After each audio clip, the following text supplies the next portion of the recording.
Meski Lebaran masih 25 hari lagi, namun berbagai perlengkapan atau pernak-pernik untuk Lebaran mulai terlihat di Aceh Timur. Pedagang kursi rotan berbagai bentuknya dari Sumatera Utara dikerumuni oleh pembeli.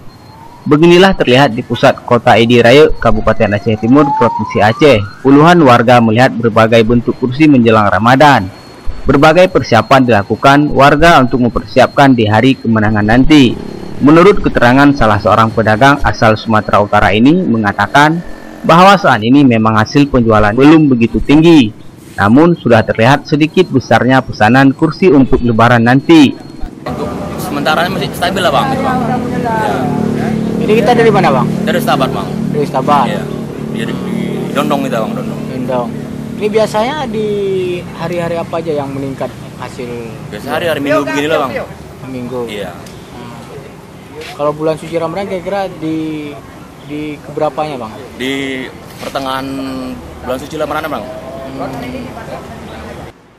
Dia juga menambahkan bahwa mereka akan keliling Aceh untuk menjual kursi yang terbuat dari rotan ini. Dalam satu hari dirinya bisa menjual 10 atau 20 bahkan terkadang lebih. Kursi yang dijualnya itu bermacam jenis seperti kursi makan, kursi tamu, kursi santai, dan kereta hias yang dibuat dari rotan.